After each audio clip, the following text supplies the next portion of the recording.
Температури до минус 22 степени, снежна покривка до половина метар и можна појава на леден дожд. Почнувајќи од четврток, Македонија ќе биде зафатена со најстудениот бран во последниве 6 години, а најладно ќе биде во сабота, најавија од управата за хидрометеоролошки работи. Веќе во четврток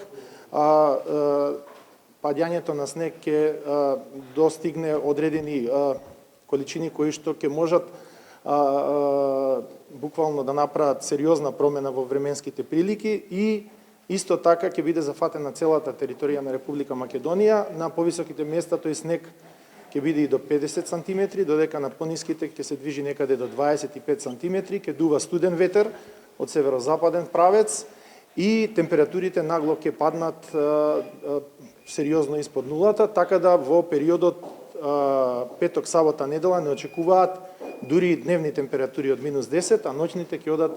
и до минус 22. Од Македонија пат велат дека со 37 пунктови ширум државата и со специјални абразивни средства се спремни да се соочат со поларниот бран кој доаѓа, а еве што им препорачаат тие на возачите. Сите учесници во сообраќајот да бидат опремени со зимска дополнителна опрема, а посебно апелираме до тешките товарни возила да без зимска опрема или неспремни да не тргнуваат на пат. Веќе голем дел од Балканскиот полуостров е под влијание на студениот бран, а од ДУХМР најавија дека од утре студеното време и екстремно ниските температури, проследени со врнежи од снег, ќе ја зафатат и целата територија на Република Македонија.